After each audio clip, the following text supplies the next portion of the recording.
Everybody wants me to tell them who I am and all that kind of stuff. I'm Doc Partridge. I've been around these woods for around 35 years. I'm beginning to learn I know something, not a whole bunch. But I know enough to know the soil is the principal substrate that we grow everything on. It's a living entity. You come above that, you got all sorts of plants here, each one of them with a function in the ecosystem, but those plants then are, of course, a part of the food chain. And unless you can consider the forest in that light, as a series of organisms working together in a food chain that becomes then an ecosystem, you don't know what you're talking about in terms of forest health.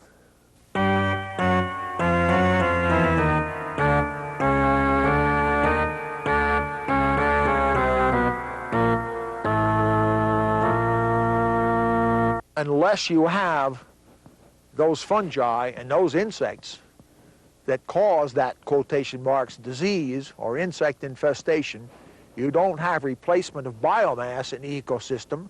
You don't have nitrogen recycling, which is vital to the growth of trees. If we didn't have those in this ecosystem, we would have no tree growth. The same thing is true of spraying for mountain pine beetle and spraying for spruce budworm. These programs have all been failures.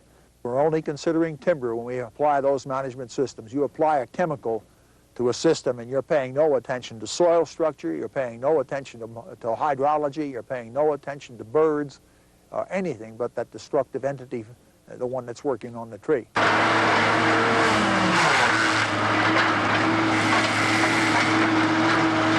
All right, what we're looking at here is a little diseased seedling, diseased in the sense of it's being killed. And if we dig down in here in a second, I think we'll see the causal fungus showing up. And I'm betting it's Malaria, which is one of the major root disease fungi we have in this part of the world. It just sits here waiting until the tree gets weak. Then this fungus shows up, and there it is. Real white fungal material showing that tree was killed by that fungus. Now that fungus is sitting in the soil all the time. He's sitting here worldwide. Not something that comes in. Natural part of ecosystem dynamics, and when that tree gets weak, it takes over and it kills it. Killing it isn't the end of it. That's going to begin to rot the wood here as it already has and return that wood nice deep into the soil here, right down in there where it belongs, making another fine ecosystem for all the little interdependent animals and plants that want to work on it. There you go, an ecosystem in a dead tree. But what's the emergency about? These things are one-time occurrences. If we have a bark beetle outbreak, it may occur over a period of 5 years and drops. That's the end of it. And almost all the outbreaks I've seen this year have dropped. I can't find any active bark beetles this year or last year. I just looked at a big mountain pine beetle outbreak. The beetles are all dying. Next year they won't even be there. I can look out through here on the forest and I can see root disease outbreaks. They aren't there. They just don't exist right now. We've done a number of studies on these in the last couple of years, and we can't find enough active root disease to do research. Emergency nonsense, absolute nonsense.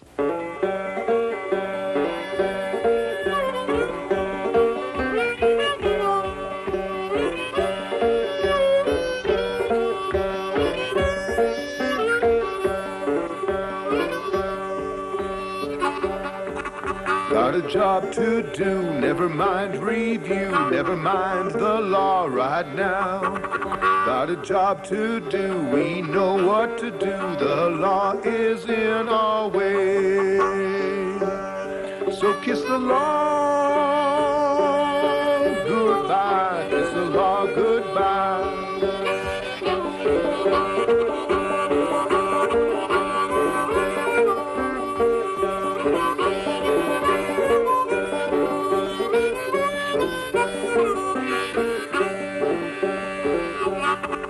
Let me confess, forget EIS, we got a job to do. Like the masked man, we have a plan, hi-ho timber sail away. Hi-ho, hi-ho timber sail away.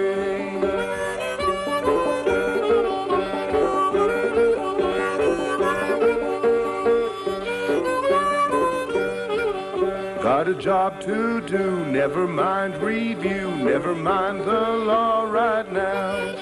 Got a job to do, we know what to do, the law is in our way. So kiss the law goodbye, kiss the law goodbye. Yeah, kiss the law goodbye, kiss the law goodbye.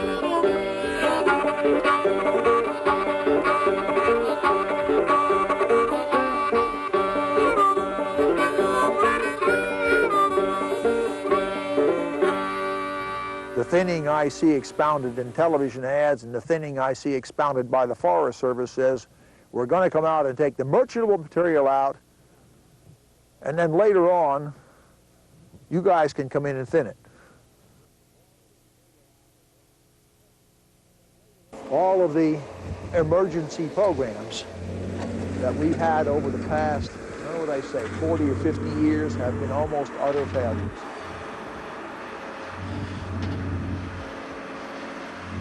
They're going to either negate or greatly reduce the appeals process. This is taking away your democratic rights. They're going to say, hey, you have no more right to appeal what we're doing. And that's an integral part of what they mean by salvage in the future. But I think we have to change our management philosophy and stop letting the Forest Service make these tremendous sales. I think we ought to force them to doing what they should do, to serve the American public, starting with the little guy first and the big guy last. Hey, that's Robin Hood, huh? As we speak, they're out in the Payette National Forest in Idaho marking timber sales on the 94 burns. But there are some other neat little tricks of the game. With salvage, we're going to take out dead and dying. Yep, you bet, dead and dying. I'm going to go probably because I'm damn near dead already. I'll be one of the first one they salvage, probably.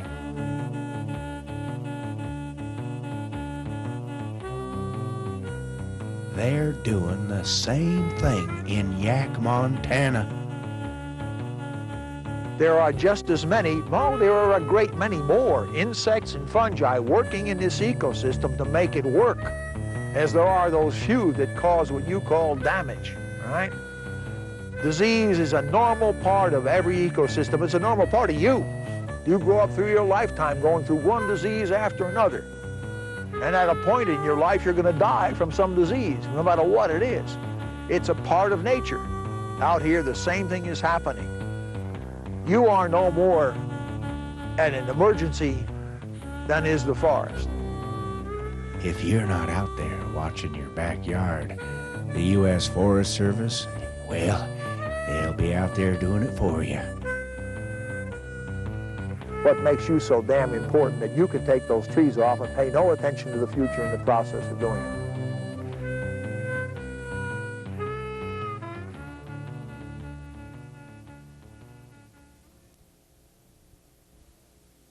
Through many windows in the soul, you'll see aboriginality. This place was being built for centuries to house the child of the goddess and the grizzly.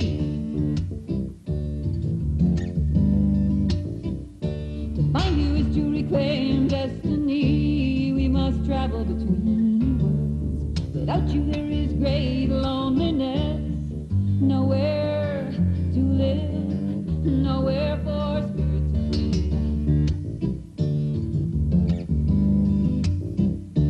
Grizzlies walking upright. Grizzlies walking upright.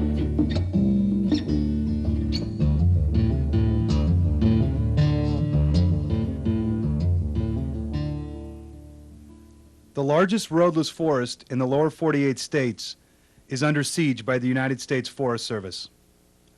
The Nez Perce National Forest unleashed the biggest timber sale in the history of the Northern Rockies.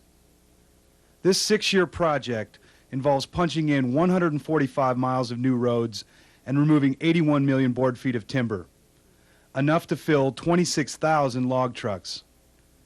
A campaign has emerged to protect the Cove Mallard roadless areas, core habitat within the greater salmon-selway ecosystem in central Idaho.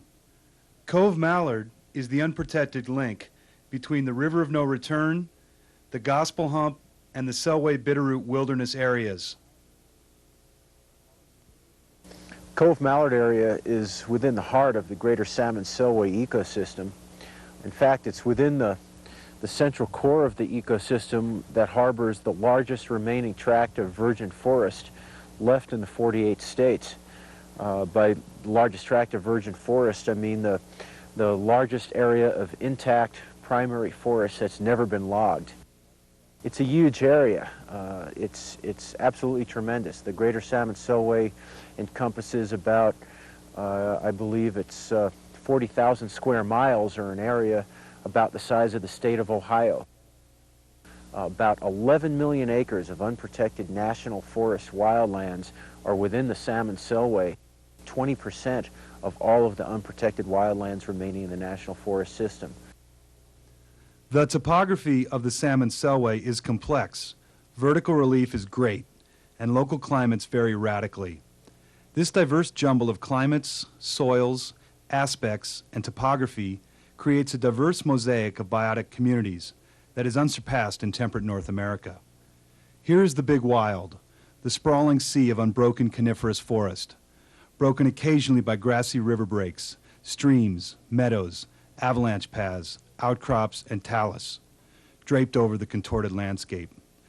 This remote green blanket hosts an exceptionally rich mid-elevation temperate forest ecosystem of lodgepole pine, subalpine, Douglas, and grand fir on the ridge lines, western larch and Engelmann spruce in the wetter draws, and, as you descend down into the salmon breaks, huge ancient ponderosa pine. These montane forest communities contain an array of habitats, ranging from wet meadow complexes to grassy parklands to densely forested summits. Here, the Idaho Rockies are truly a wildlife paradise and harbor the last strongholds of wolverine, fisher, pine marten, lynx, moose, mountain lion, black bear, harlequin duck, boreal and flammulated owls, goshawk, steelhead, and bull trout. The three most critically endangered species that are missing from the ecosystem are the grizzly bear, the gray wolf, and the Chinook salmon. The potential for restoring populations of the big predators that are at the top of the food chain, like grizzly bear and gray wolf, is probably the best potential of any wildland ecosystem that we have left.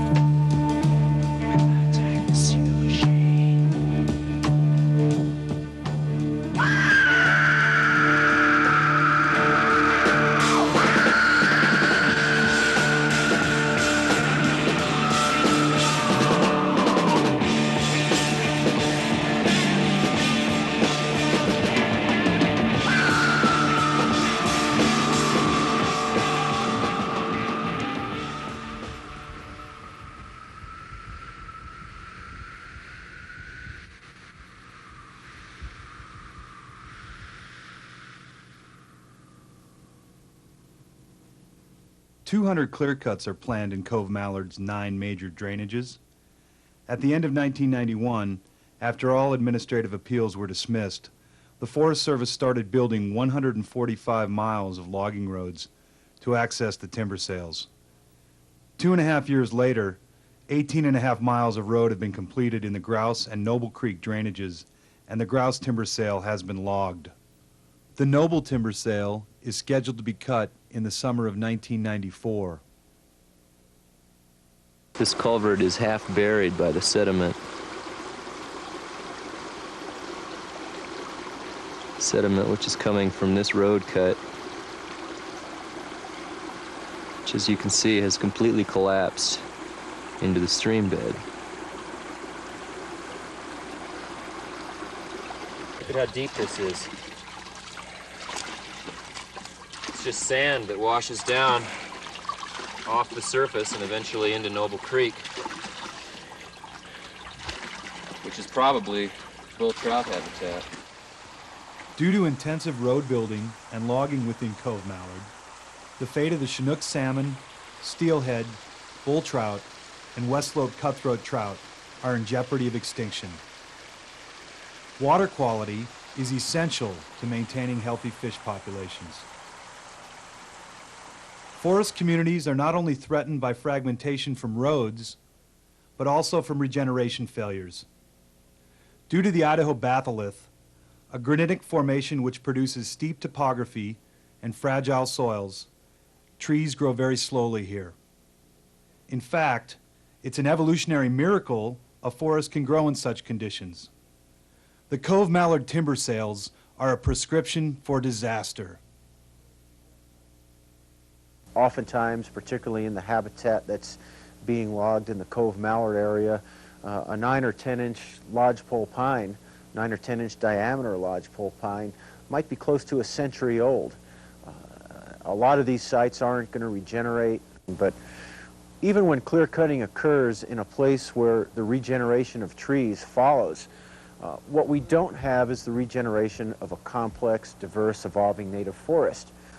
In places, yes, we can grow trees back, but what we're doing on a wholesale level, not just in the Cove Mallard area, although that's emblematic of the problem, but on a nationwide basis throughout the National Forest System, is converting diverse, structurally complex native forests to simplified tree farms. When you take out all the standing timber and ship it to the mill, when you pile the remaining slash and burn it, when you're left with a sterile landscape of smooth ground and some grasses and forbs and rows of little trees of the preferred commercially desirable species, you've eliminated the biological diversity that's really what makes a forest a forest. The Cove Mallard timber sales are being subsidized by you, the U.S. taxpayer. Like so many others in the Northern Rockies, these are below-cost or deficit timber sales. U.S. taxpayers will lose $6 million to destroy the biggest and best native forests left in the continental United States. Cove Mallard is the beginning of the end for unprotected roadless areas and the forests and wildlife they harbor. Without your help, virtually every roadless forest in the greater Salmon-Selway ecosystem is doomed.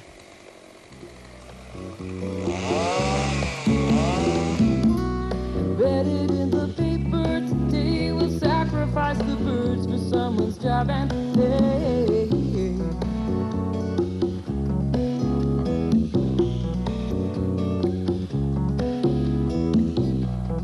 When will we understand? No one will have a job if we destroy this thing. No, no, no, no, no, no, no, no. Someone's playing cards, deciding what should be alive and what should not. Someone plays with fire, but you know we're only building our own funeral pyre.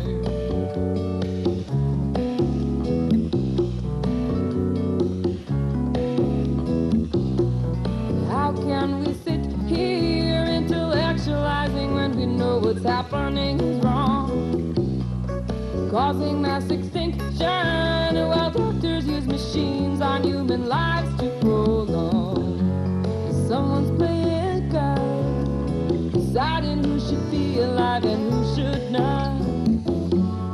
Someone plays with fire, but you know he's only building his own funeral pyre.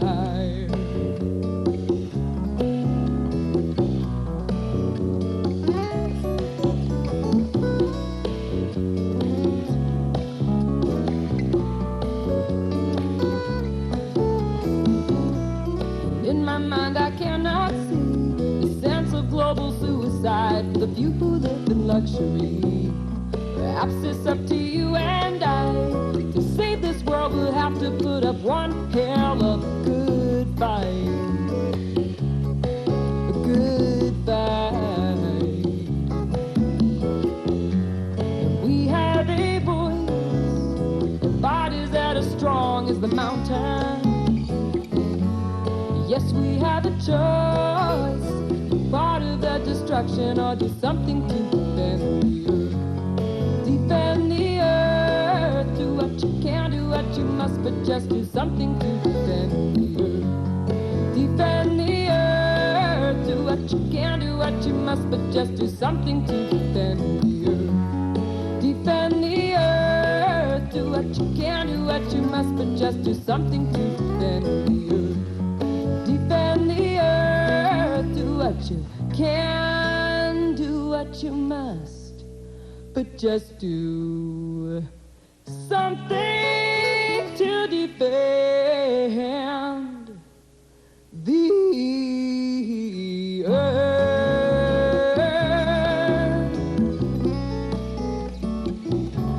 Defend the earth.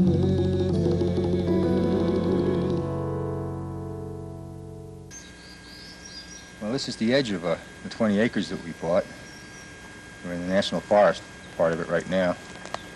And as you can see, in spite of the fact that this is lodgepole pine country, there's some pretty big trees around here.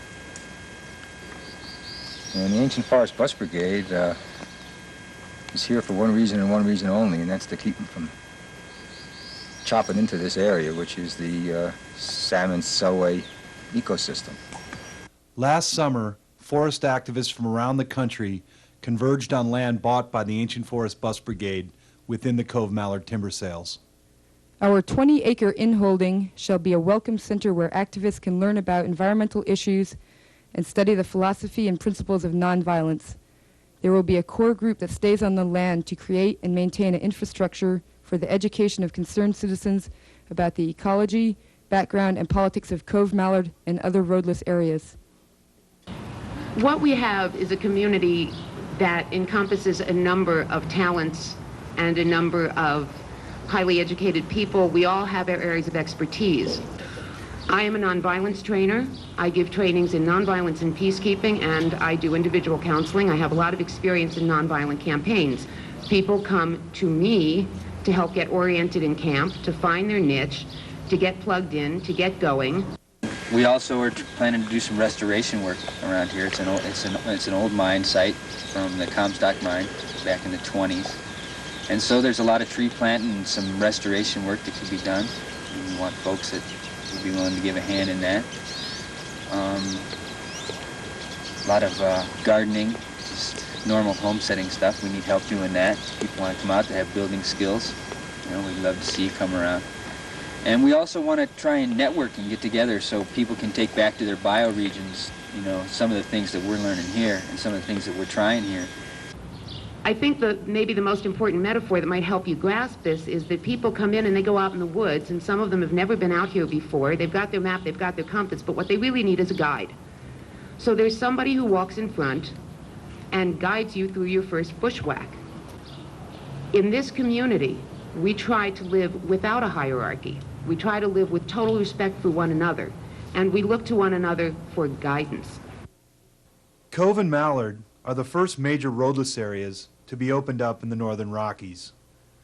While many other roadless areas have been chipped away and encroached upon, the scale of the Cove Mallard project is unprecedented. For this reason, the Cove Mallard campaign has evolved into a sustained, activist-oriented effort to protect the big wild from Forest Service policies and practices. While logging in the Pacific Northwest has been curtailed to protect the northern spotted owl and other old-growth dependent species, the Clinton administration is looking to the Northern Rockies to make up for the timber shortfall. Forest Service Chief Jack Ward Thomas has emphasized the agency's commitment to timber production in the Northern Rockies. Referring to Cove Mallard, Thomas stated, "It's in the forest plan and we're going in." We will fight City Hall to save residential neighborhoods when they are slated for destruction to be replaced by a superhighway. And we must fight the U.S. Forest Service all the way to Washington, D.C. to save our wilderness neighborhoods. 95% of original forest cover in the lower 48 states is gone. 5% remains, and only 1% is protected. The 15.5 million acres of native forest in Montana and Idaho managed by the U.S. Forest Service represent the bulk of what's left to protect. Currently, Representative Pat Williams of Montana and Representative Larry LaRocco of Idaho have so-called wilderness bills pending in Congress, which would road and clear-cut the best habitat in the region. What is needed is a comprehensive, multi-state, ecosystem-based wilderness bill. The Cove Mallard Coalition supports NAREPA, the Northern Rockies Ecosystem Protection Act, a visionary proposal which recognizes the roadless areas as the building blocks for ecosystem recovery and native forest protection. One of the strategies of a number of different conservation groups, of course, is to protect these core ecosystems in chunks that are big enough to support sizable populations of large, wide-ranging mammals, particularly the big predators and the big omnivores. There's still a lot left. There's still a lot left that can be saved. There's a lot of country, a lot of areas in the Salmon-Selway that can be restored. Here's our best chance in temperate North America to have real wilderness with all of its life. The Idaho Sporting Congress took the Forest Service to court over Cove Mallard and recently won a temporary injunction shutting down logging and road building. Despite this reprieve, forest activists in Cove Mallard now face new legal challenges. The Idaho State Legislature passed a law this spring making it a felony offense to organize, to halt, impede, obstruct, or interfere with logging operations. The constitutionality of this law has yet to be tested, so we are asking for legal support this summer. Become part of our campaign. Join the Cove Mallard Coalition. There are a number of different ways to get involved. Public education, community organizing, restoration projects, biological surveys, and of course, heading into the backcountry to join the Nonviolent Direct Action Campaign. Some of the activities we have planned for this summer include an 80-mile march from Forest Service headquarters to the Grouse and Noble timber sales, guided tours inside Cove Mallard, and International Wild Rockies Wilderness Day in August. The time for compromise is over. The Forest Service is playing God with our forests, our wildlife, our water, and our well-being. So don't just sit there this summer.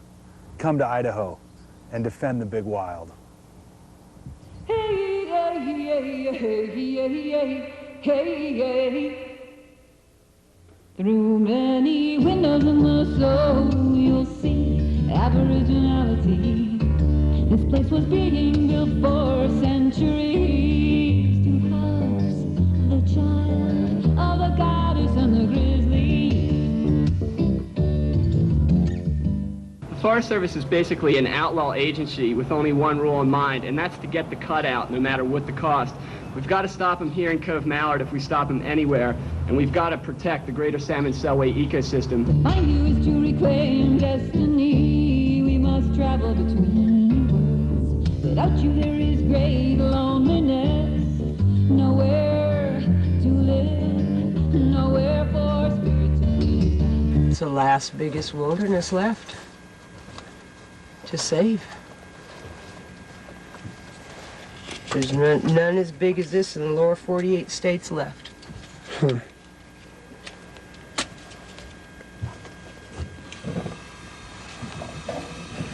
Grizzlies walking upright. Grizzlies walking upright.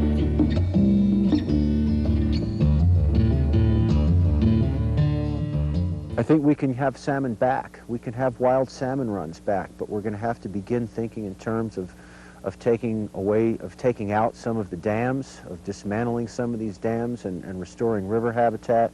And we're going to have to restore a lot of the high country habitat, the spawning beds that have been smothered by silt due to excessive logging and road building in parts of the ecosystem. U.S. Forest Service and the timber companies have gotten together again, planning to salvage log our public lands in the name of forest health. They're going to either negate or greatly reduce the appeals process. This is taking away your democratic right, and that's an integral part of what they mean by salvage in the future. If you ain't out there watching your backyard, the U.S. Forest Service, well, they'll be doing it for you.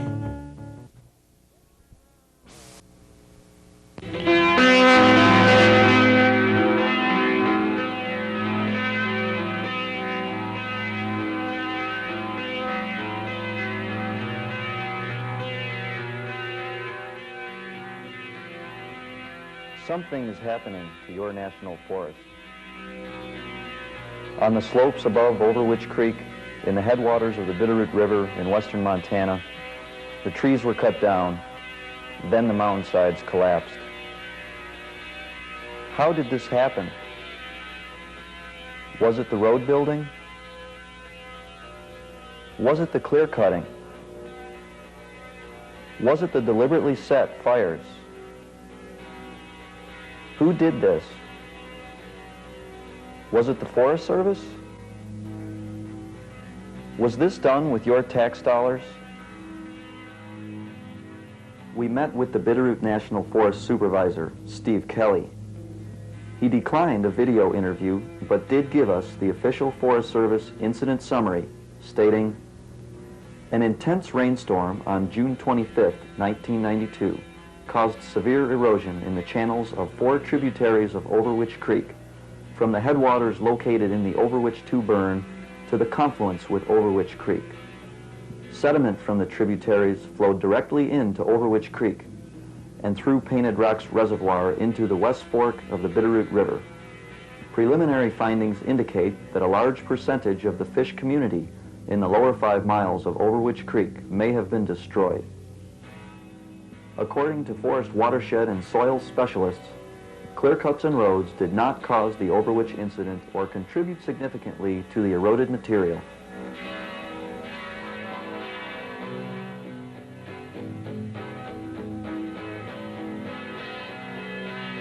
This is not a natural disaster.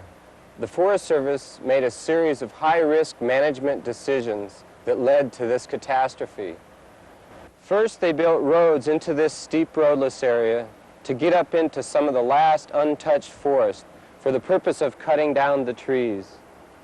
Then they took the risk of clear-cutting the trees on these steep slopes right down to streamside. Then, when they burned the logging slash during hot, dry weather, wildfires escaped on 2 separate occasions. With 1,800 acres of burned forest, clear cuts to streamside, and roads dicing through steep drainages, the land had been put in a precarious situation. There's 375,000 miles of roads on the national forest in the United States. That makes the Forest Service the #1 road building agency in the world. That's enough roads to go around the circumference of the earth 15 times. It's 1.5 times to the moon and back. It's 8.5 times the interstate highway system.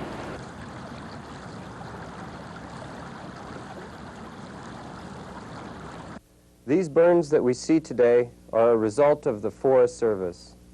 They were burning slash and clear cuts, and it got out of control. Until prompted, they were not mentioning the cause of the fire.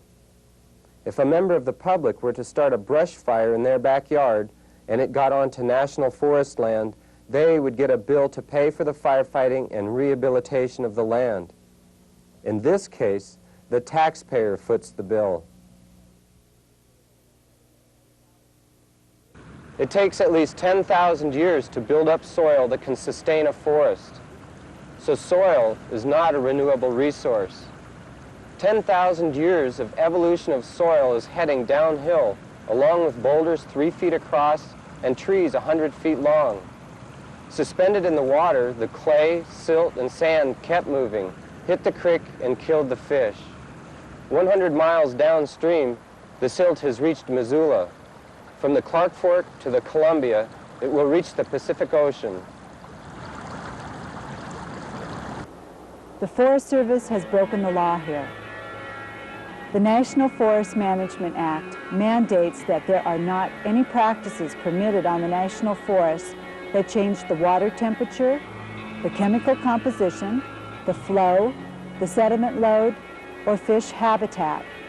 On every one of those points, the law has been broken. Congressionally approved Forest Service mismanagement killed this area, and they continue doing this. This is not old forestry. This is 1980s, 1990s style forestry. I don't know if this is just the new forestry or the new and improved forestry, but it's really the same old forestry.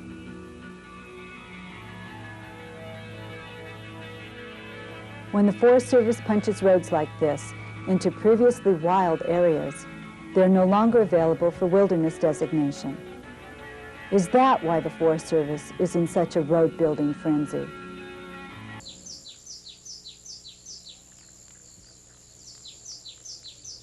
Suffering an 8-year drought here in Montana, a 1-inch rainstorm could have been a blessing, but it had a detrimental impact.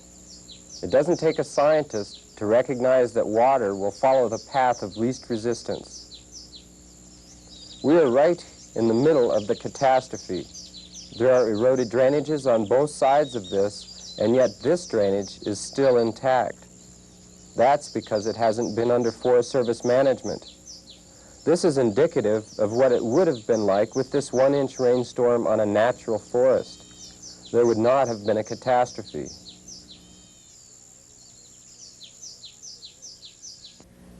What we see here today is horrifying to people. It seems hopeless, and folks feel helpless. But there is a wonderful alternative. It's called the Northern Rockies Ecosystem Protection Act. It's a bill proposed by the Alliance for the Wild Rockies, awaiting introduction in Congress by someone with vision and courage. It's a bioregional approach to ecosystem management, protection, and restoration of wild lands. It encompasses the remaining roadless areas in the Northern Rockies of Wyoming, Idaho, Montana, and adjacent parts of Oregon and Washington. This bill protects the region's remaining big wilderness complexes, as well as undeveloped corridors between them for migrating wildlife. Wildlife and their habitat don't know state political boundaries.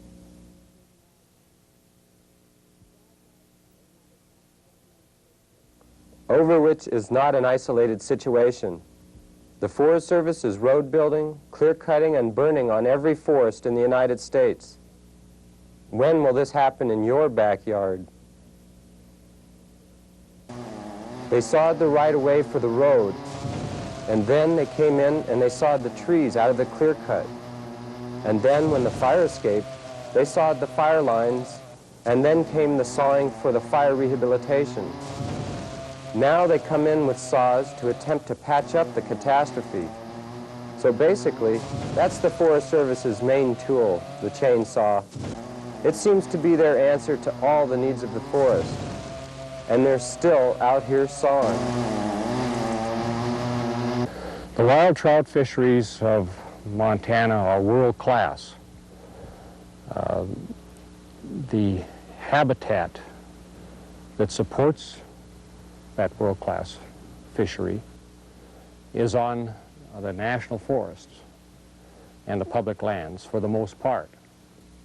The same habitat that supports that fishery, that wild trout fishery, is also the habitat that supports elk, that provides security and cover for elk, that provides security and cover for wide-ranging, low-density species such as lynx and fisher, wolverine, wolf, grizzly, black bear, mountain lion, is also threatened with the cutting that's going on and the logging and the road building that's going on. The reason that much of it is being destroyed is because of political pressure from politicians, from some of the politicians in the administration, some politicians in Congress, and also through actions of people who hold the real power in the Forest Service. I'm speaking of the chief, of some of the regional foresters, of the chiefs, some of the chief staff. For the most part, the people on the forests and the ranger districts don't hold the real power in the agency. But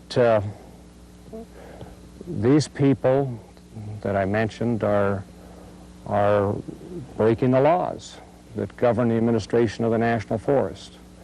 And they're breaking the regulations and in many cases the forest plan standards through political pressure and coercion and that kind of thing.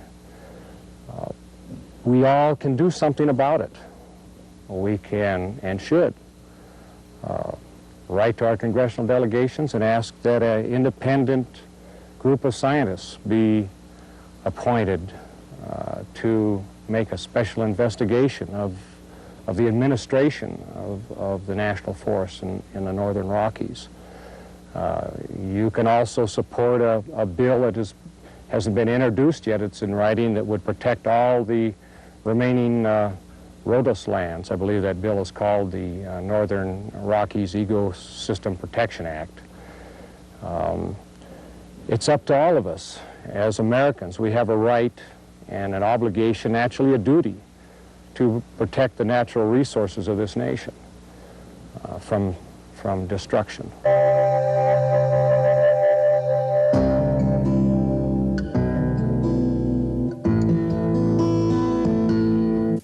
On September 9th, 1992, Representative Peter Kosmeyer introduced the Northern Rockies Ecosystem Protection Act before the U.S. House of Representatives.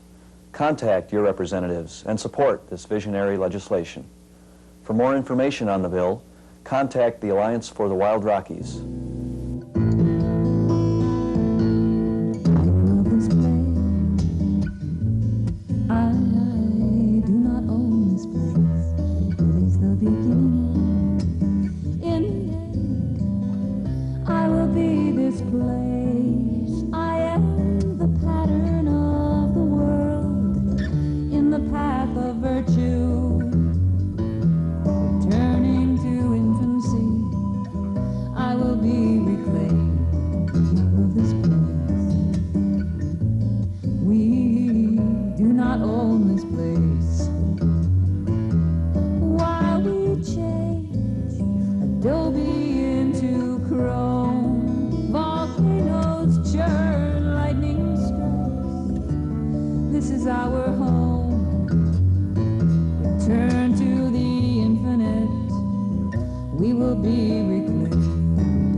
The footage that you've just seen was responsible for the end of the Alaska wolf kill. Today, the Yukon Territorial Government chooses to ignore this gruesome reality and continues to slaughter the wolves. In 1993, the Yukon government implemented the Caribou Recovery Program, a program designed to eliminate wolves in the Asiatic region. The plan allotted $1.5 million to exterminate all but 35 wolves in the 20,000 square kilometer area just east of Alaska, an area where over 200 wolves lived before the hunt began. For the last 3 years, the government agency responsible for this hunt has been the Department of Renewable Resources. I'm with the Yukon Department of Renewable Resources. I go by the nebulous title of Manager of Communications. I get called all sorts of things, but that's the one I like. They came to us and said there's something wrong. We see less game, we see less in the way of caribou and moose in the area, and we see more wolves. We want you to do something about it. We want you to go out and shoot all those wolves.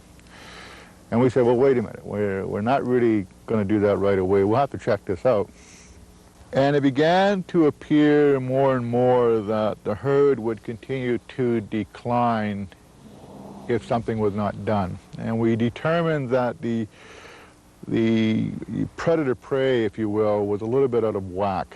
The government of the day said, you must have a wolf management plan. The let nature take its course was not acceptable. We're not, killing off every wolf in the Yukon. It's just in a small area, and again, a localized area, we are reducing the population. And eventually, if the program works, bingo. There can be points in time where I would have my own doubts about whether we're doing the right thing. In 1991, the Champagne-Asiac Tribal Council requested an investigation into declining moose and caribou herds. This opened the door to the aerial and snare killing of wolves by the Yukon government.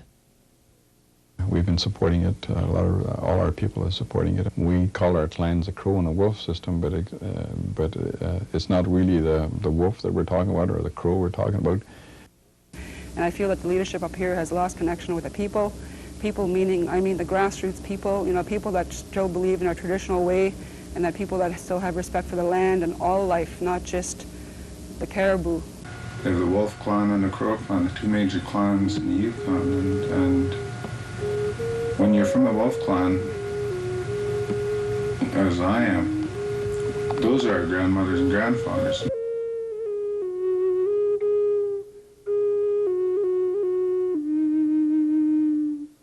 I've been the wolf biologist in the Yukon government since 1983 and have been involved in a number of programs in the Yukon. We've had a fairly ambitious program here where we've done a fair bit of work on wolves. Before I started, there was really nothing known about wolves in terms of their biology. A big problem, I think, that faces wildlife biologists is they're always expected to know. Everybody thinks that they should know, and the truth of it is we never know anything. We can only observe. We can predict, but we never know. We've had 2 years of intensive wolf reduction. You've got to kill a lot of wolves to make a difference, and that's the sad reality of it. You have to kill a lot. But that's with 2 years of data. So we're really limited, and we have no way of saying what it is that's going on. The problem that the scientists have is this. Nobody is prepared to state unequivocally that this is working. I get paid $70,000 a year to be a biologist, and my name is spelled B-O-B. That backwards is B-O-B too. Well, again, we don't know. And I don't say that because we're stupid. We're doing it because John Ostachik is a government leader and he's an outfitter and his area was partially in Ajax, and that's why we're doing it. The leader of the Yukon government, John Ostachik, is himself a former big game outfitter who, according to Yukon government biologists, killed moose and sheep at unjustified and unsustainable levels before selling his hunting camp to his son-in-law. Coincidentally, the wolf kill now takes place on this allotment. Well, I think everyone has to share the blame in that certainly the harvesting of the bulls created problems as well. The initial surveys that were conducted on the Ajax herd identified that there were very few mature bulls left out there. The Yukon government is in control of all hunting and the wolf management plan in this territory. The organization, Friends of the Wolf, is actively opposing this plan. Founded in 1984 by Captain Paul Watson, Friends of the Wolf is a direct intervention group representing the wolf and its habitat for its own intrinsic value. If our group has to occasionally break one of the laws that they've adopted to protect their financial interests, you're damn right we're going to do it to protect the wolf. This is a world gone mad. We're losing a couple of species every day throughout the world.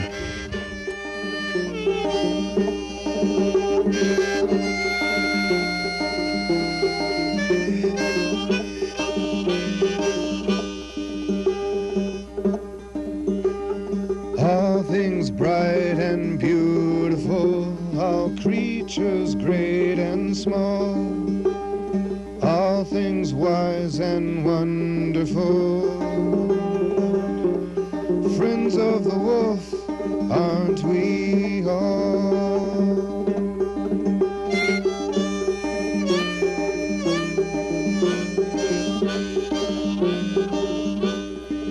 It's a small, small world.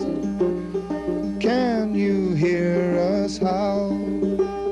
Mark the date, it's not too late.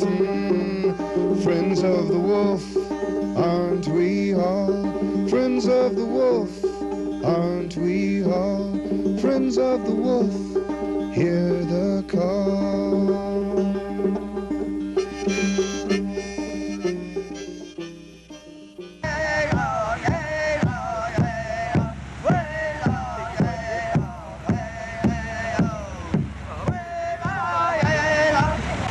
Myself and my brothers here, we support the people fully on stopping the wolf kill. Friends of the Wolf is continuing its battle against wolf killing on a global level, gaining international support against the Yukon wolf hunt. The people in England and Europe are very concerned about the present aerial wolf kill, and we're here to protest that, so I'm representing a lot of people from all over Europe, in fact. Yeah, I came up here from Seattle, Washington. I've been involved with wolves and wolf recovery in the States quite a bit, and, well, what brought me up here is the fact that the Yukon government's killing wolves. These people have no respect for the animals. It's quite simple. If you respect something, you don't abuse it, you don't drug it, you don't trap it, you don't shoot it. The questions will be answered with time a little bit more clearly, but in the end, we'll still never completely know what that system was doing. We're still not saying that this program is working. Almost all of us are friends of the wolf. Continue boycotting the Yukon and help us stop the slaughter of wolves.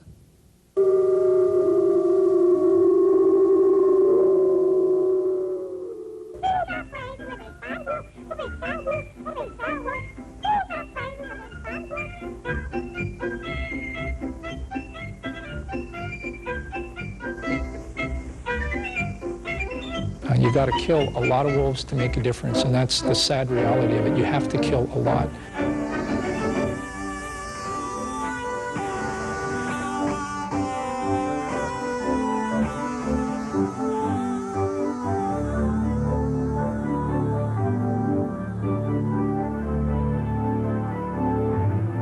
Yeah, I mean, there can be points in time where I would have my own doubts about whether we're doing the right thing.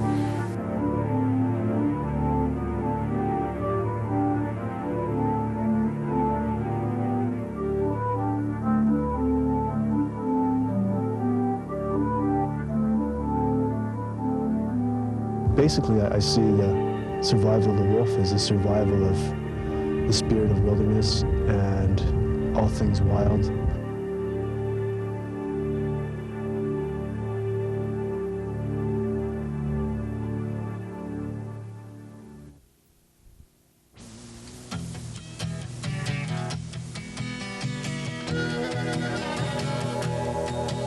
We're heading down this old bloody trail.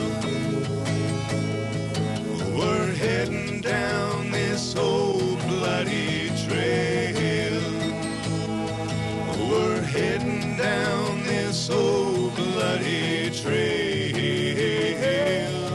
Oh, why are we treated this old way? We're looking for our lost open range. We're looking for our lost open range. We're looking for our lost open range. Oh, why are we treated this way? My children need more room to run and play. My children need more room to run and play. My children need more room to run and play. Oh, why are we treated this way? And how can the state sell my soul to you? How can the state sell my soul to you? sell my soul to you. Oh, why are we treated this old way?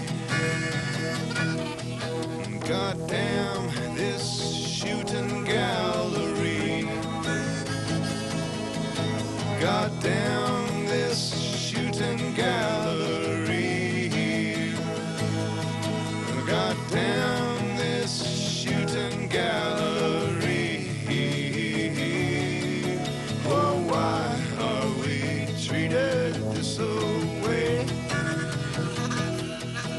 We don't believe this land belongs to cows.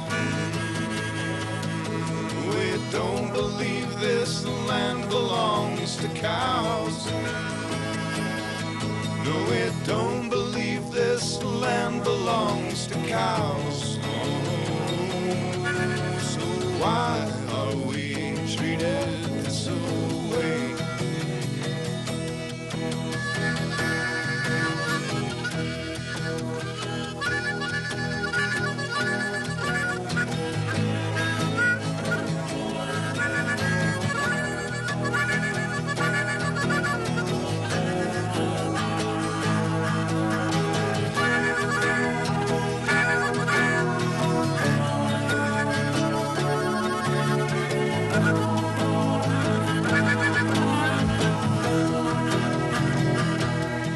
So we're heading down this old bloody trail. Oh, we're heading down this old bloody trail. Oh, we're heading down this old bloody trail. Oh, why are we treated this old way? They say this is the land of the free. They say this is the land of the free. They say this is the land of the free. Now I wish that would include me. Now I wish that would include me.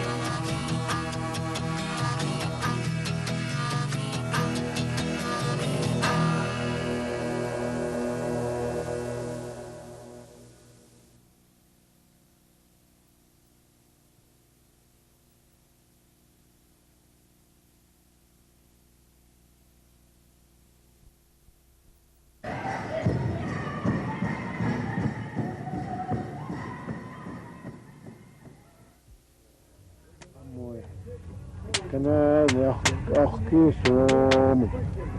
Tamskapu. On sitten annee kuitenkin tuotkuikuun ja äkätikan. Oomimaan. Mä kui yhtään. Uhtsaa kui pinnimäistä mä tapsikaa kui oomimaan. Spadepää piikku. Minä puhutsin mä itse. Mutta musta se fus meni sitä pikkuja. On väpiksi ja puttaa. Minä nännäkö. Kiomi vasta läisi naapuhti. Nämä matkuskaakia. Kiolta sitä ei muuta päin omo ja muksillakin niin tang. Niin, dan leikki. Kyllä se on sitä poco muuta. Canadian line.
Aki kai some mistakes stua mahki täytyy taapua ahkana lohki tahkui tapiinsa. Kiikuta ei sukisi tapiin.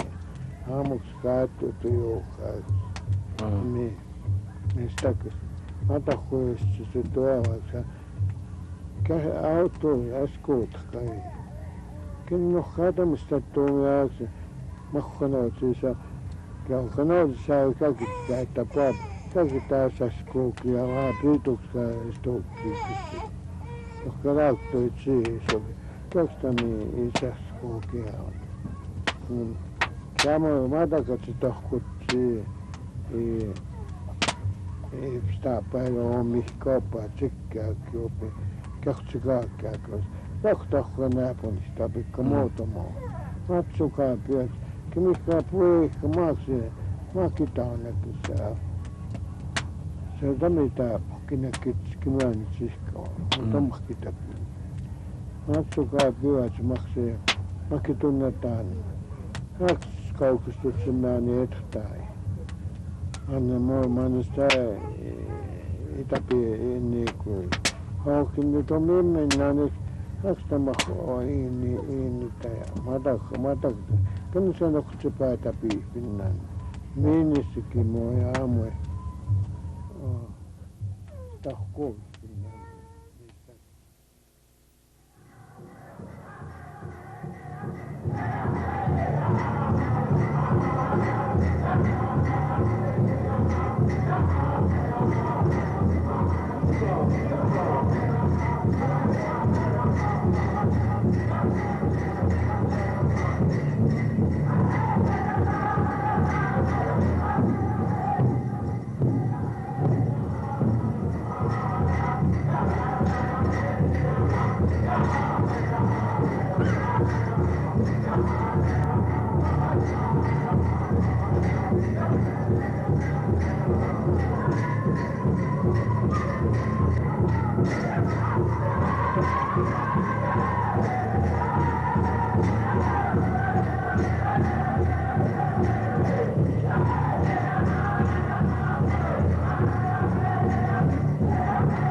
Samoin tarkoituksena yksitapi liikoja. Nikkomeen tästätöstä. Niin sitä puhun. Niitä pammotskina seisti täyksi. Oma kahki makuutsi sauhki. Sotametse pikkinä niitä teipuu. Tänne stavakin niin niitä on mäsksut. Ni tahki. Ni står ni tahki. Mä tausin kun näin. Niin semmoinen nämä omakkestuvaista kun sitten kanaat huikis minä nahkii kun sahkum. Kisaakin anoita pamohvaakin jääpiikoon. Sitten mä tapatsin tuoksinaan. Mistä mä taksita pihnä. Kivat musta kun näin. Saapini topikin, se poistaa. Se tietysti tää opia, vaan käymän omakakaita puskuusunnissa. Ja sekin kun äskähkoomia. Nähkisti saatu pamohkan. Pamohtii tuolta. Mä ei kun tässä tai sepsätä. Tästä sinä tkunuat. Se kautta se itkunuat sen nommat läpi.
What can I tell you that you do not know?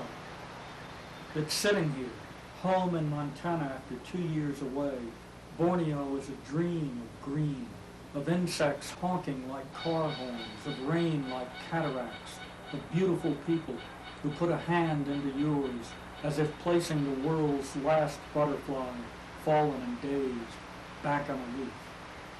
That these people once hunted heads and so were famous, that headhunting is irrelevant now and will not be mentioned again, that their land is being taken away bit by bit, the length and breadth of Sarawak, North Borneo, that their rainforest, the oldest in the world, is being cut, that they stand in feathered hats, earlobes stretched to the breasts, spears and blowpipes in hand, in front of Japanese bulldozers. May I tell you that right now, on foot-polished hardwood porches far upriver, the richest of countries is sitting down face to face with some of the last traditional tribal people on earth. That we, the consumers of this earth, are tearing the trees and vines from around their houses, that they do not want this. That at this moment, one timber camp in the Barham is taking out $3.6 million a month of timber and paying for that privilege about 1% or $1.35 to each native of that district. That most of the timber goes to Japan, much of it to plywood forms for concrete, which are thrown away after 2 uses. That the forest will be gone in 7 to 10 years. That the government and companies have no thought for tomorrow in Sarawak. Although Mitsubishi is looking out towards Chile and New Zealand, and last year they bought extensive concessions in Alberta, Canada. We went from Montana to Japan, and from Japan down to Southeast Asia, to Sarawak, North Borneo. Borneo is the third largest island on Earth, in the middle of the South China Sea, north of Australia, south of Vietnam. Sarawak on the north coast is the largest state of Malaysia. It has 1.7 million people, 45% native, 30% Chinese, 20% Malay. The situation in Sarawak is heartbreaking because it's just a matter of greed. Very simple. There are not a lot of landless poor. It's not like Africa and Brazil. There are only 1.7 million people in the country, and there's room enough for the people. It's just a matter of greed. The chief ministers are handing out the timber concessions to local Chinese companies. They're being funded, financed by Japanese banks in Tokyo. The money is not going back into the state coffers to fund development. In Sarawak, it's going into private bank accounts in Hong Kong. So first of all, it's not a complicated tragedy. The natives who are suffering all of the damage from the cutting are getting none of the benefits. That's another reason it's a heartbreaking situation. Let's consider the situation right now upriver in the Barham in North Sarawak. Beyond the logging, these are beautiful, healthy people living a pretty good life by all accounts ever since the great naturalist Alfred Russel Wallace, the competitor with Darwin, came in 1856 and lived with the first Raja of Sarawak and wrote in his notebooks, "These people are the most beautiful people I've ever met, and the food they get from the forest, the meat, the vegetables, are satisfactory for their needs, and they're selling surplus food to the Chinese." Everyone who's been upriver has commented on the beauty of the people. You are not looking at undernourished, starving people who need the help of the Sarawak government. If we stay out of their way, they're doing very well on their own. Now they get 90% of their meat from the forest and from the rivers. Most of that goes with logging. The game flees. The deer in Sarawak will not browse the cutover forest. The pigs are gone. At Long Son, they told me that 1 cast to 4 casts of the net would get dinner for a family 10 years ago. Now it's 6 hours of fishing to get what they used to get in 40 minutes. They lose half their vegetables, which they glean from the forest. The other half they grow in their own compounds. After the logging has gone through, which takes about 3 years, they have lost not only their meat and their vegetables, they've lost also the wood for housing and for boats. Marathi trees over 2 feet in diameter is what they need to build a house and to build a dugout canoe. The first thing the timber company takes, according to the manager of a timber camp I lived with, is Marathi over 2 feet in diameter, and they'll take them all on the first cutting. People ask me if they get jobs and some benefits from all this industry and development coming in. It's a lot like a pipeline, say the Alaskan pipeline. Here you have a big company coming in saying, oh, look, here's our payroll, here are jobs, high-paying jobs.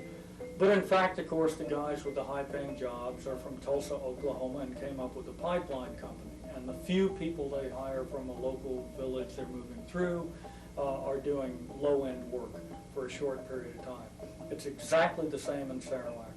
The timber company comes in and says, we have a big payroll, we pay well, we have a lot of jobs. It's true, those jobs are already filled by permanent workers, most of them from the Iban tribe and from another section of Sarawak, who have come up the Barham with the timber company. A small longhouse of 200 to 300 people may have 2 to 3 boys working for the 3 years the timber company is going through. A large longhouse like Long Son with 1,000 people may have 10 boys working, and mainly at the low-end jobs. Longanop right now is the edge of logging. Samling timber is moving through their lands for the first time right above them on the ridge, and they are blockading the roads and have been over a period of a year, on and off. And the manager of the camp they are blockading said to me, he said, no, they don't want money. They've made that clear. They want us to stay out of their forest. Now, Longanop is their woods, their forest is worth about $500,000 a month in gross take for the 3 years the company will move through. That is, if you take the amount of land they've got and the amount of acres and how much the company is getting per acre, their territory is worth about $500,000 a month. Okay, or is nearly as we can figure about $100,000 a month pure profit for Samling timber. 500,000 gross, 100,000 pure profit. Okay, the natives in Longanop are being paid $1.35 a month for having their forest cut.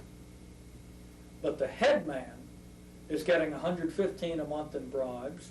The assistant headman is getting $58 a month, and the 4 committee members, this is the whole structure of governance in the Longhouse, are getting $20 a month. Everybody else gets $1.35 a month, and their forest will be gone.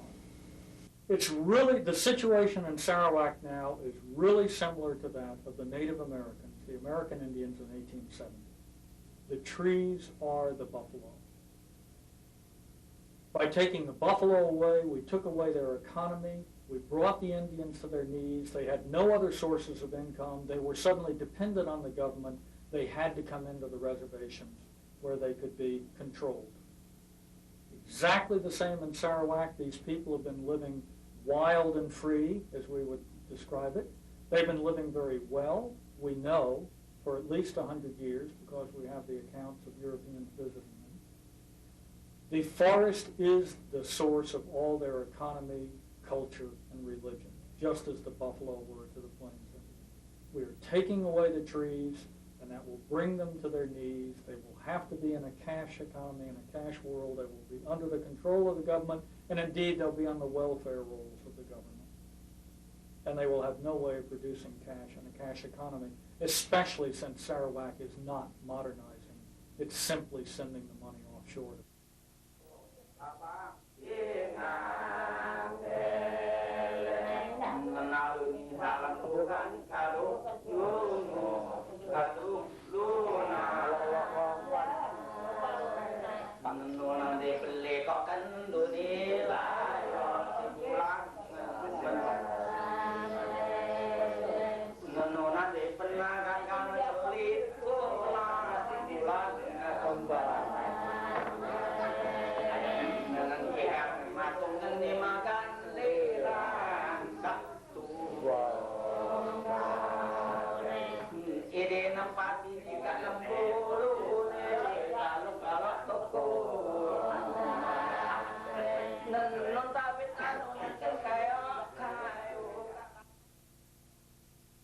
Dayak tribes such as the Aban, Barawan, Panan, Kilabit, and Kenya have actively resisted the intrusion of the logging companies into their forests. Over 400 Panan people have been arrested since 1987, blockading logging roads in the Baram watershed. 82 Panan were imprisoned in 1989 for 2.5 months at Punjaro Pusat Miri.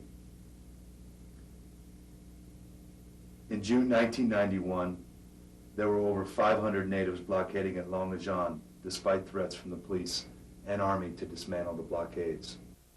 In addition, 8 natives from the Aban and Bukatan tribes from the Tatao area were sentenced in August to serve terms between 6 and 9 months at Miri Prison. The irony is that they were convicted on a criminal intimidation charge, a crime that surely the logging companies are guilty of, instead of these 8 men who leave dependent families to suffer and face the onslaught of the timber company. In answer to their calls for help, the SOS Sarawak Action Group was formed. On July 5th, 1991, the SOS Sarawak Action Group occupied 3 timber cranes and barges at Kuala Baram in Sarawak. 8 activists were charged with criminal trespassing and served sentences ranging from 50 to 80 days. 4 people climbed cranes which were loading tropical logs onto barges, which then brought them out to Japanese ships, which you can see right out here, which then take the timber to various countries, mostly, of course, to Japan. Our primary intention in occupying timber cranes and barges in Sarawak was to focus attention on the destructive effects of the tropical timber trade. The reason we focused our attention on Sarawak is because its forests are being logged at the fastest rate in the world. Currently, Malaysia accounts for half of the world's tropical timber exports. Most of the timber comes from Sarawak's rainforests.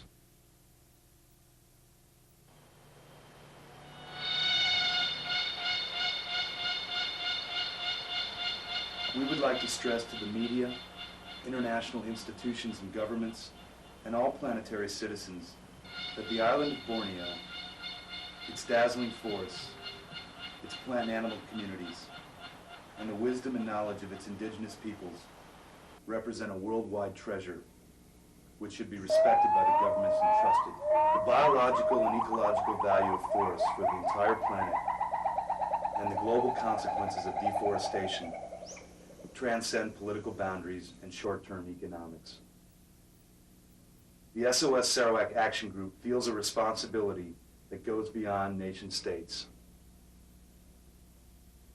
We look beyond the narrow perspectives of the global balance of power. All of us share an equal responsibility for the world's environmental problems, not only for our generation, but for all generations to come. We are by no means against Malaysia or Sarawak. We are for all life, all around our planet Earth. The logs from Sarawak go to the largest import firms in Japan: Marubeni, Seito, Nisho Iwai, Sumitomo, Mitsui, Mitsubishi, in order of their 1990 imports from Sarawak. Americans want to know what they can do. The answer is we can exert tremendous influence on Japan. We are the market for their products. If America is outraged by the timber trade in Sarawak, it will stop. The Japanese government will tell the Japanese companies to get out, and they will. Our pressure on the American and Japanese governments could save Sarawak.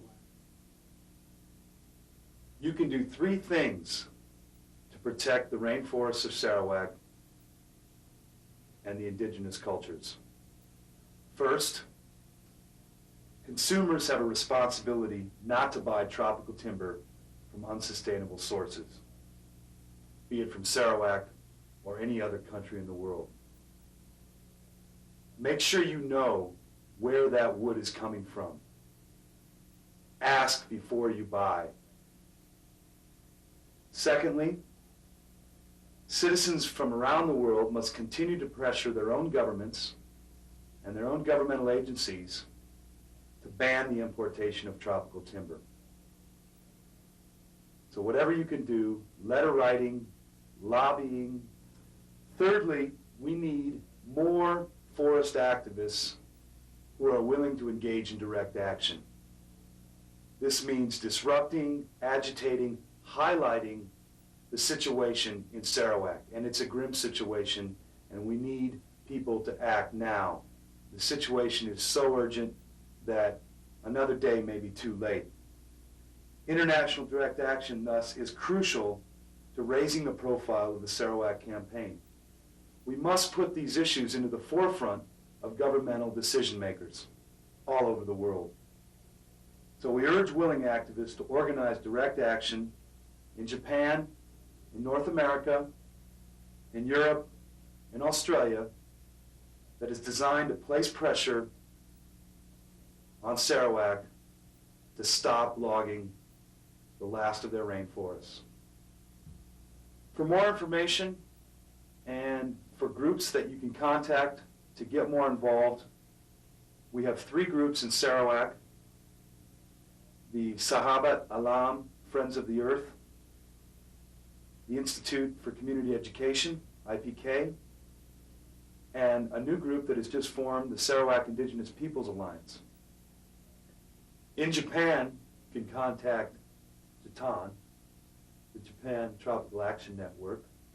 In Australia, the Rainforest Information Center. In Europe, Bruno Manser's organization, Society for Threatened Peoples, United Kingdom Earth First, and the London Rainforest Action Group, and the Singaporean Malaysian British Association. In the United States and Canada, Wild Rockies Earth First, the Rainforest Action Network, and the Western Canada Wilderness Committee. All of these groups are actively involved in the Sarawak campaign, but they need your help. So please contact them and get involved.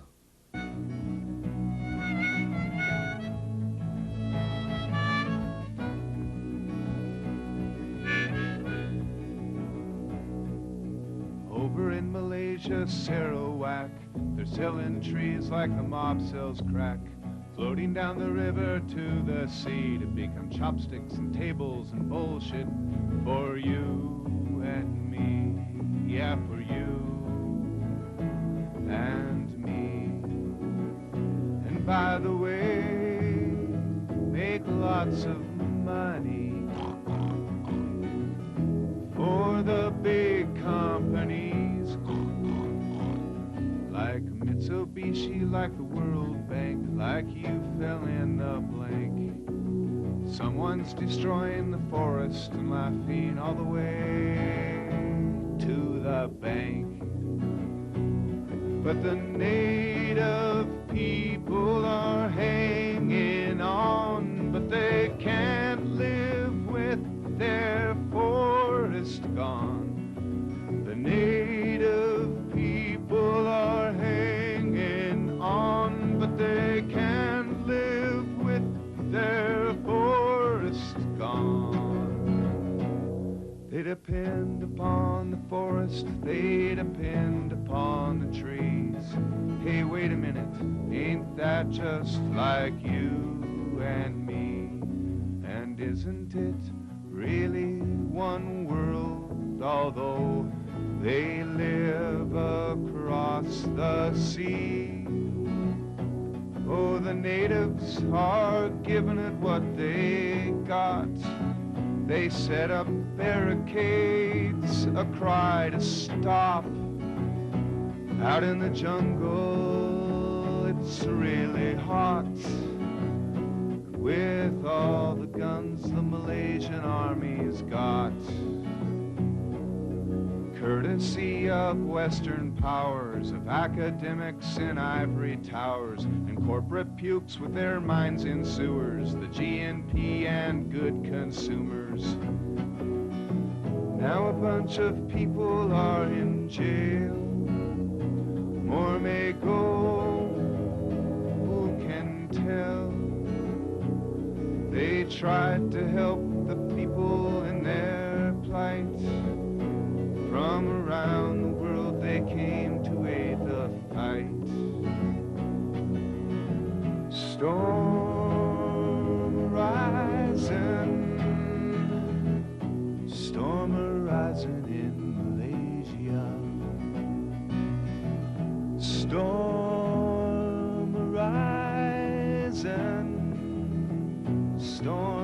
arising in Malaysia. Storm arising in Malaysia. Storm arising in Malaysia.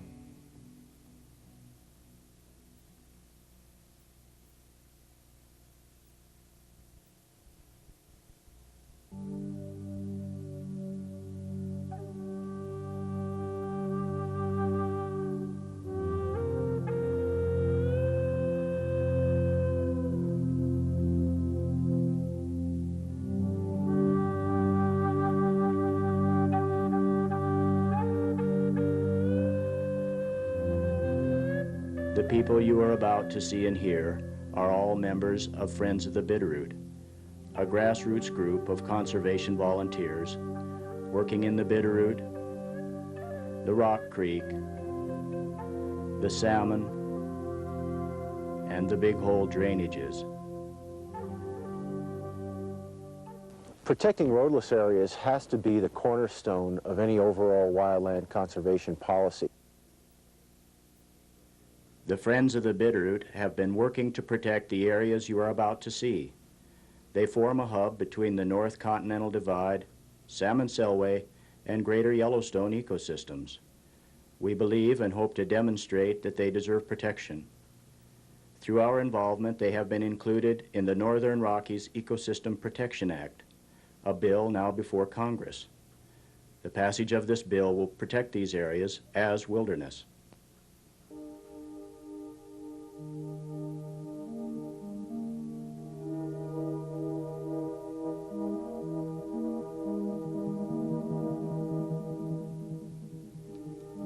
Separating the Bitterroot Valley from the famous Rock Creek drainage lies Stony Mountain in the heart of the Sapphire Range.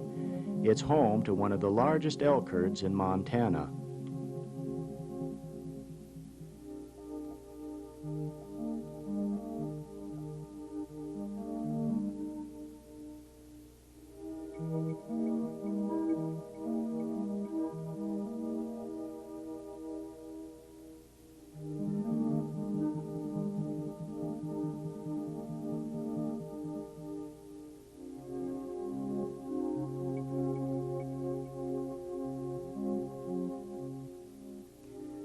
Migrating to the southwest along the Sapphire Additions, wildlife can find critical habitat in the sleeping child.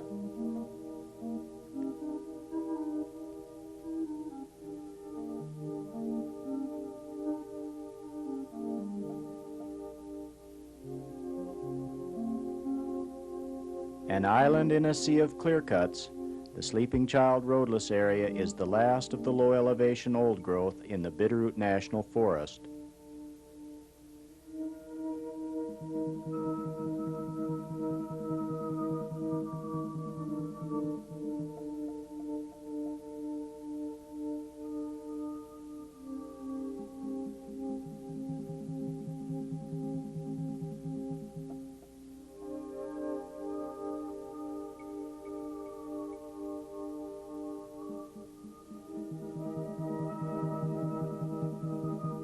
Straddling the Continental Divide, the Anaconda-Pintler additions include Tolan Creek, Beaver Lake, the North Big Hole, Balsam, Needle, and Swift Creeks.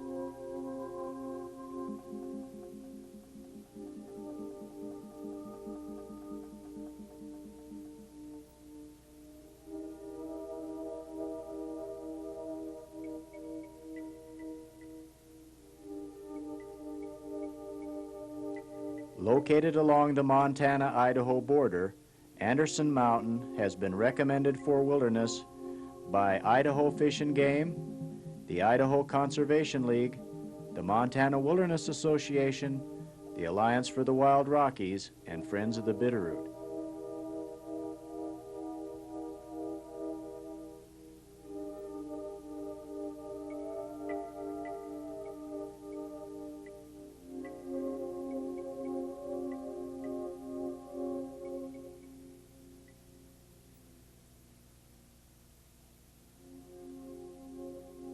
Allen Mountain, a vital biological corridor linking 3 major ecosystems, attracts people from all over the Northwest for skiing and other recreation.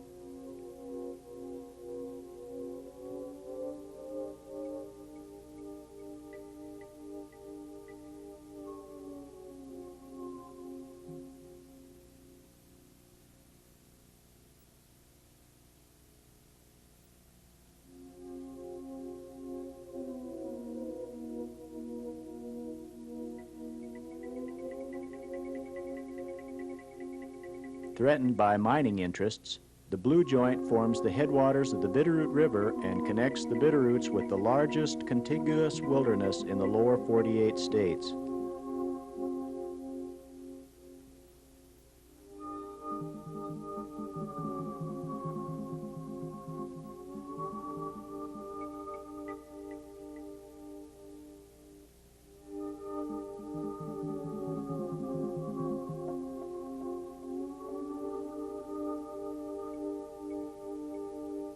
These grand, massive canyons of glacial moraine and spectacular escarpments make up the Bitterroot additions, much needed by wildlife for low-elevation winter range.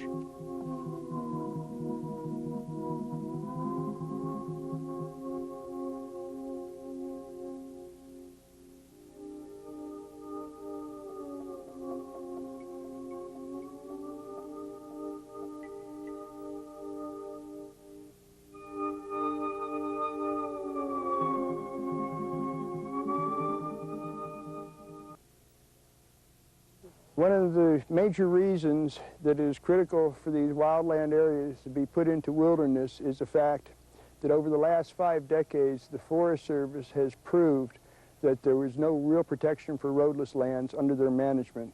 Therefore, the only tool that we have at this time is wilderness designation. I've been associated with the logging here for 28 years. I was a logging superintendent for Champion. I've been involved in cutting many hundreds of millions of feet of timber, and it's not all new to me, so I kind of know what has went on and what's going on. There's no federal Forest Service employee that's ever held accountable for any damage that's ever been done on this forest or any other forest. And if you do catch them in something that's been done wrong, well, that was the guy that was here before me 20 years ago, or that was the guy that was here 20 years ago before him. So if you don't have accountability, you don't have credibility. The people don't trust them no more. And I think their track record speaks for itself.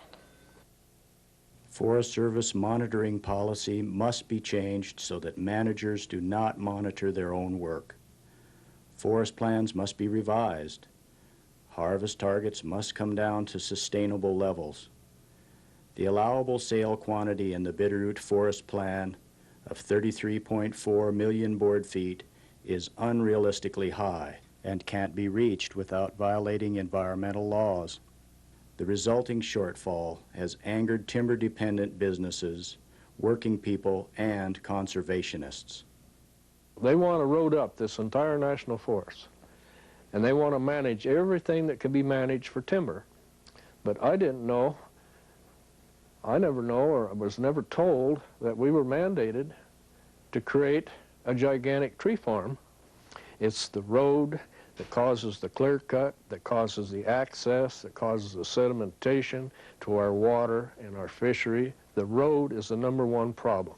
On the Bitterroot National Forest, the road density exceeds the forest standard. We have 375,000 miles of roads on the National Forest. That's 15 times the circumference of the Earth, or 8.5 times the interstate highway system. That's 1.5 times to the moon and back. Roads, once a road is constructed into a roadless area, that area is no longer available for wilderness designation. They encourage the invasion of weedy species like spotted knapweed and leafy spurge, which has become a problem. They encourage road hunting, poaching, litter bugs, off-road vehicle use, and roads simply are bad for the habitat. We need to start reclaiming and restoring roads. We need to recontour them and reseed them, and we can put folks to work in some kind of a wildlands recovery corps, restoring wilderness. And one of the major things that would employ them for a long period of time would be taking out roads. We've got to pay more attention to protecting the topsoil. The forest is what builds the soil and it protects it from erosion. The roots hold the soil in place, and the leaves and needles are what builds the nutrients in the soil. When you remove the forest, you remove the source of nutrition, you remove the stability. These areas that we're talking about protecting here are particularly erosive and fragile. They're on the steep ground. Blue Joint is one of the wilderness study areas, and it's being subjected to geological exploration for gold deposit by a large mining company from Canada. I mean, I'm a miner, I'm an exploration geologist, and I work for the mining industry, but I really do believe that there are some places that are not suitable for mining, and Blue Joint is definitely one. The values in Blue Joint for the biological diversity, for wildlife, and for clean water, and what the forests are contributing, far exceeds the values that you could get from a gold mine operation. We taxpayers pay for the destruction of our own forests. We pay again to stop the destruction and again to repair the damage.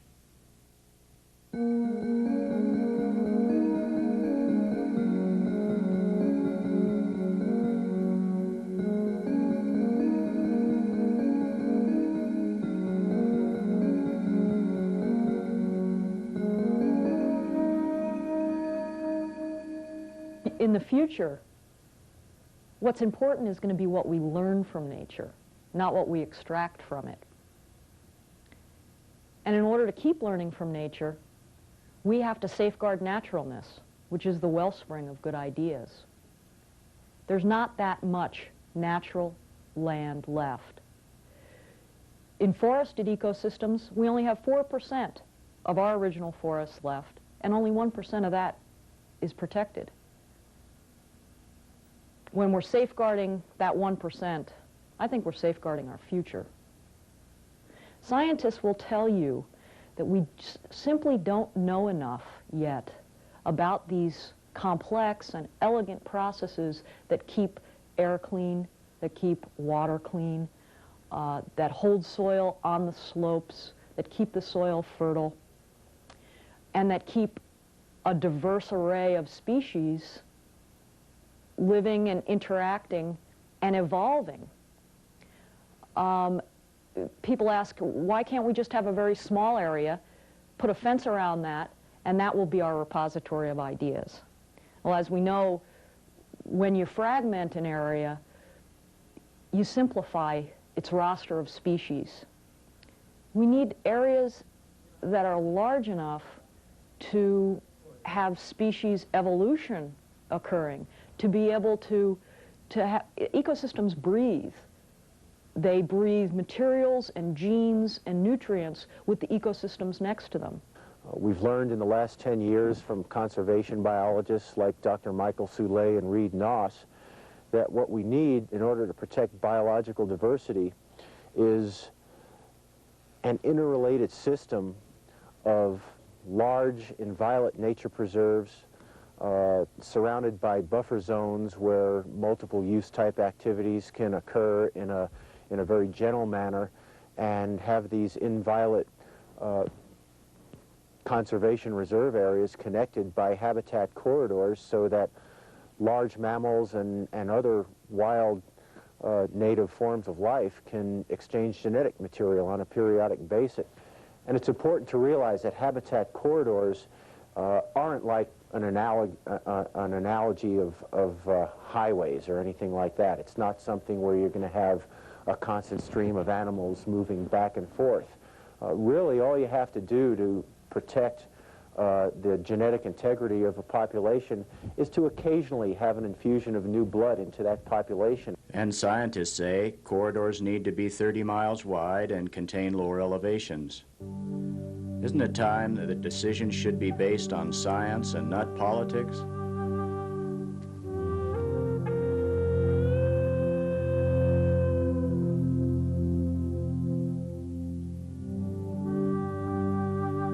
According to a recent economic study, Montana counties which are located near wildlands, once dependent on resource extraction, now prosper in spite of a national recession and a slump in the timber industry. This is great country. We have magnificent mountains, we have rich wildlife, and I think people here must decide what they want to do. This isn't only a concern of Montanans and those in the Bitterroot, it's a concern of people everywhere because everyone owns a piece of these wild lands.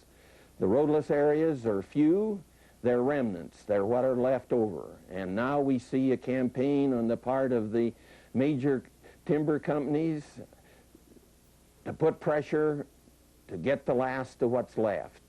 The Forest Service goes along with the construction of roads and the loss of the habitat that's so important.